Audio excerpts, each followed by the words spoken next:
ఆదివారం పూట మనోళ్ళు ఉదయాన్నే టిఫిను, మధ్యాహ్నం వచ్చిన అమ్మట్లోనే తినడానికి అన్నం కూర అన్నీ వండి కాస్త కూస్తో ఆలస్యంగా వెళ్తాం. మీరు అలాగే వెళ్తారా? చర్చికి ఆలస్యంగా వెళ్తారా? అమ్మ బాబోయ్, అయ్యి బాబోయ్, నీకు పుణ్యం ఉంటుంది బాబోయ్. అన్నం కూర వండేస్తాను, ఎక్కడ చక్క పెట్టేస్తాను, ఎక్కడ ఎట్టేసుకుని మేము ఆరాధనకి వెళ్ళిపోతాం. నేనే కాదు, నా సహోదరు కూడా. 1 గంట అయినా ఆకలి కొట్లాడడం, ఇడిచిపెట్టేస్తే బాగుంది, పాతులు గారు వెళ్ళిపోయి కూడి తినేద్దాం మేము అలాగని. 2 అయినా కొట్లాడడం, 3 అయినా కొట్లాడడం, అట్టే ఉంటారు, అక్కడే ఉంటారు. పైగాను నేను మనకు గుళ్ళోకి వెళ్ళంటే లేకనండి, పైగా మంచినీళ్ళు కానీ మంచోడు. ఎవరైనా ఇస్తానన్నా తాగను, మంచి ఎవరైనా ఇస్తానన్నా తాగను. మరి కొంతమంది సేవకులు గంటల తరబడి చెప్తారు కదా వాక్యం, 2 గంటలు 3 గంటలు. ఒకవేళ 2 గంటలు చెప్పారు అనుకోండి, వాక్యం 2 గంటలు చెప్తే మనసులో అనుకుంటారా ఇంక వదిలిపెడితే బాగుండని? ఇంకా మనసులో ఇడిచిపెట్టేస్తే బాగుండని అనుకుంటే ఇంకా నా శ్వాసం ఏమన్నదండి. ఇడిచిపెట్టేస్తే బాగుండు, ఇంటికి వెళ్ళిపోదును అని అనుకుంటే ఇంకా నా శ్వాసం ఈవేళ ఎలాగుందో నడిపింపు అంత గురించి పాపన అయ్యాకే వెళ్తాను నేను అని అంటారు. అంతే, నడిపింపు బాగోదు. ఆ నడిపింపు ఎవరు? దేవుడు. పాటలు కాదేటి. ఎప్పుడన్నా మీకు జ్ఞాపకం ఎరిగి ఆదివారం ఎప్పుడన్నా చర్చి మానేశారా?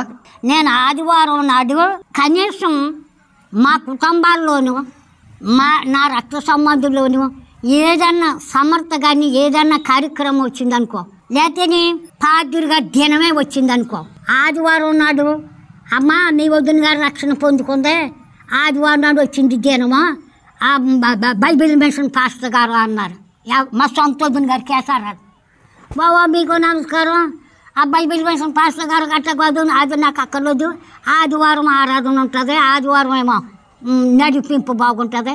బాబు దినం లేదు కదా, గుడ్డి లేదు బాబా, నేను చచ్చిపోయిన రోజు వెళ్ళాను కదా, నేను వెళ్ళను బాబా అలాగని గొమ్మ లేదని. ఇప్పుడు మీకు గవర్నమెంట్ ఇచ్చే పెన్షన్ రావట్లేదు. ఒకవేళ గవర్నమెంట్ ఆఫీసర్ వచ్చి నువ్వు ఆదివారం నాడు ఇక్కడికి వస్తేనే నీకు పెన్షన్ ఇస్తా అంటే మీరు చర్చి మానేస్తారా? చర్చి మానం, అది పెన్షన్ మానేస్తా. పెన్షనే మానేస్తారు, చర్చి మానం. గ్యారెంటీ. ఎందుకంటే 4,000 నెలకే రాని 4,000 ఒక్క పూట మానేసి ఇటు వెళ్ళండి, పెన్షన్కి వెళ్ళండి. ఇప్పుడు ఎంతకనే సైతాన్ గారి జాయిగా నన్ను పెన్షన్ కాడకులు అవుతాడా? ఇంకా సైతాన్ గారి జాయిగా పెన్షన్ కాడకులు అయితే ఆ పెన్షన్ ఉంచుకున్న తర్వాత అది తినకోకుండా తెచ్చాను, ఆ పెన్షన్ ఉంచుకున్న తర్వాత అది తినకోకుండా తెచ్చాను. ఇస్తాడా? ఏ బాపోతాడు. ఆదివారం గుడి మానం. అనారోగ్యం ఉన్నప్పుడు తాతయ్య గారు ఉన్నప్పుడు అనారోగ్యంగా ఉన్నప్పుడు ఒక ఆదివారం దొంగతనం చేశాను. నీరుడు ఇంక చెప్పలేను, 2 దుప్పట్లు వేసి కప్పెట్టినాని చలి చేరతలేదు, అంత జ్వరం వచ్చేసింది. గుమ్మం దిగలేకపోతున్నాను. అవుటికి రాలేదనుకో, ఇంకెక్కడే మంచం ఇక్కడే. నేను ఆ రోజుని దొంగతనం చేశాను, ఎందుకంటే నా అనారోగ్యం గురించి. దొంగతనం చేసి ఏమన్నా నేను నవ్వబోవా దేవుడితోటి, నాయనా నేను నీ ఆలయం కాడికి రాలేకపోయానయ్యా, అయ్యా నీ సన్నిధానం కాడికి రాలేకపోయానయ్యా, అయ్యా నేను ఎందుకు రాలేకపోయానో నీకు తెలుసు కదయ్యా, అయ్యా ఎందుకు రాలేకపోయానో నీకు తెలుసు కాబట్టి నేను నా కన్న తండ్రి నీకు వందనాలు ప్రభా, ఇదిగో ఈ ఆదివారం నాడు నేను రాలేనందుకు గాను నన్ను క్షమించు నాయన, నీ పాదాలు అట్టుకున్నాయన, నువ్వు నన్ను క్షమించకపోతే నేను బతకలేరు నాయన, ఇక్కడ నేను బతకలేరు నాయన.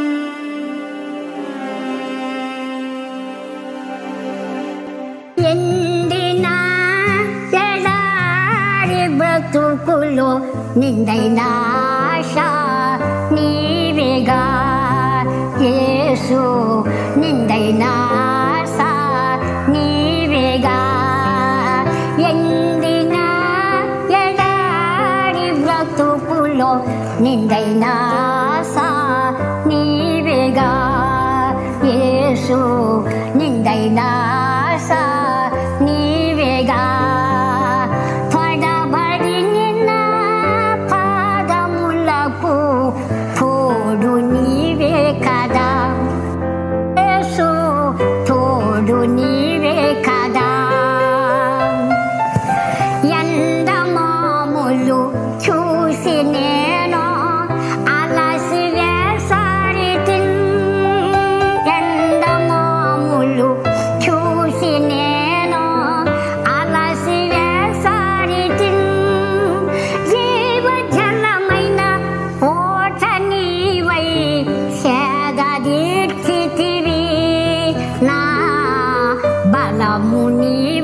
నీవైతివి, యేసు బలము నీవైతివి. ఎండిన ఎడారి బ్రతుకులో నిండైన ఆశ నీవేగా యేసు, నిండైన ఆశ నీవేగా. అది అరవిత్నాయన ఎవరు? అమ్మా చిన్న ప్రార్థన చేయండి. అలాగండి. స్తోత్రము స్తోత్రము స్తోత్రము స్తోత్రము స్తోత్రము స్తోత్రము స్తోత్రము స్తోత్రము స్తోత్రము స్తోత్రము స్తోత్రము స్తోత్రము నా తండ్రి, నీకు లెక్కలేని వందనాలయ్యా, నీకు లెక్కలేని స్తోత్రాలయ్యా. నువ్వు స్తుతులకి స్తోత్రాలకే కారణభూతుడు. ఇంక స్తుతులు స్తోత్రాలు ఏడే వారికి చెందితాకి వీల్లేదు నాయనా, నీకే చెందాల. అయ్యా జాలి కలిగిన తండ్రి, కరుణ కలిగిన తండ్రి, నీ కుమారుడు నా కన్న తండ్రి అబ్బాయి గారు నీ చేతులకు అప్పచెప్పుకుంటున్నాను. నీకు స్తోత్రాలు అయ్యా. జమీందారులు లాంటివారు, లక్షాధికారులు లాంటివాళ్ళు, ఉద్యోగస్తులు నా తండ్రి, మా తమ్మగారు మా తమ్మను కలుసుకుంటానికి నాయన ఇంతమంది బిడ్డలు నా కన్న తండ్రి నీకు స్తోత్రాలు. నాయనా నువ్వే తీసుకొస్తున్నావు, నువ్వే ఆరికి నాకు అర్థండి. నాలో ఏం మంచితనం లేదు, నేను ఎవరికి మంచీలు కూడా ఇస్తాలేదు. నేను మంచీలు ఇస్తాను కూడా నాకు అనుతండ్రి, నేను మంచినీళ్ళు ఇవ్వడానికి కూడా నా తండ్రి నీకు వందనాలు. నేను తగిందాను కాదు వారికి నాయనా నీకు వందనాలు, నీకు స్తోత్రాలు. ఆ బిడ్డలో నా జాలి కలిగిన తండ్రి, నా కరుణ కలిగిన తండ్రి నీకు స్తోత్రాలు. ఇంకో నాయన అబ్బాయి గారు నాకు అన్న తండ్రి, ఆయనకుంటాము ఆయన ఎంత అవకాశం తీసుకుని నాకన్న తండ్రి నన్ను చూడటానికి కానీ బావు నాయన ఈ పల్లెటూరు ఆ బిడ్డలను తీసుకొచ్చావంటే నాకన్న తండ్రి, దాంతో నీ కృప నీ జాలి నీ ప్రేమే కానీ ఇందులో మా గొప్పతనం మా మంచితనం అసలు ఏమీ లేదు ప్రభా. నీకు స్తోత్రాలు స్తోత్రాలు స్తోత్రాలు స్తోత్రాలు. మేము ఈ తరుణాన్ని ఎలా ఉపయోగించుకుంటామని నీకెప్పుడో తెలుసు, నాకు ఇప్పుడే తెలుసు. ఎందుకంటే నేను మానవురాలిని కాబట్టి నాకు తెలుసు నాయన. నీ ఆలోచన నీ తలంపులు చాలా గొప్ప ప్రభా, ఊహించలేను ప్రభా. ఇదిగో నాయన ఈ శ్రేష్టమైన సమయంలో చక్కని సమయంలో నీ కుమార్తె నా సహోదరి అయ్యా పరిశుద్ధాత్మ తండ్రి నీకు వందనాలు. అయ్యా నీ కుమారుడు అబ్బాయి గారు, అయ్యా నీ కుమారుడు ఆ అబ్బాయి గారు నీ పాదాల కాడ చెప్పుకున్నాను ప్రభా. నువ్వు విన్నావు ప్రభా, ఇక్కడ ఉన్నావు ప్రభా. మా ప్రార్థన మా విజ్ఞాపన నీ పాద సన్నిధి కాడికి నీ సింహాచలం కాడికి సాంబ్రాణి పొగలాగా గుగ్గులు దోపలాగా మా ప్రార్థన సంపూర్ణ జ్ఞాపకం చేసుకుని నీకే మహిమ ఘనత ప్రభావాలు పొందుకోమని నా ప్రభువును యేసుక్రీస్తురా వేడుకొనిచున్నాను తండ్రి. వందనాలండి. అయితే మార్తమ్మ గారికి మంచి అయినా చెడ్డైనా కొంచెం ఇంటికి ఒక 2 ఇళ్ళ అవతలే సహోదరి రాజలక్ష్మి గారు ఉంటారు. అమ్మ మార్తమ్మ గారికి ఎలాంటి పరిస్థితి అయినా మీరు నా నెంబర్ ఉంది కాబట్టి మీ దగ్గర నాకు చెప్పండి.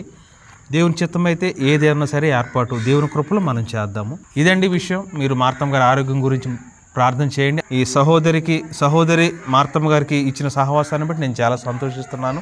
నేను కూడా తరచూ రావడానికి ప్రయత్నం చేస్తాను దేవుని కృపలో. మార్తమ్మ గారిని మరలా ఈ విధంగా కలుసుకొని వారి అనుభవాల్ని వారి విశ్వాస జీవితాన్ని ఈ విధంగా మీ ముందుకు తీసుకురావడానికి మరి దేవుడు మరలా మనకు ఒక మంచి అవకాశం దయచేశారు. ఈ మాటలు విన్న మనం అందరం కూడా వారికి ఉన్న విశ్వాసంలో కొంతైనా మనం నేర్చుకోవడానికి ప్రయత్నం చేద్దాం దేవుని కృపలో. మరి శ్రేష్టమైన సమయాన్ని మనకు అనుగ్రహించిన దేవునికి, అలాగే మనతో ఉన్నటువంటి మార్తమ్మ గారి సహోదరి రాజలక్ష్మి గారికి మరి వందనాలు చెల్లిస్తూ ఉన్నాను. వందనాలు మీకు కూడా వందనాలు. Praise the lord.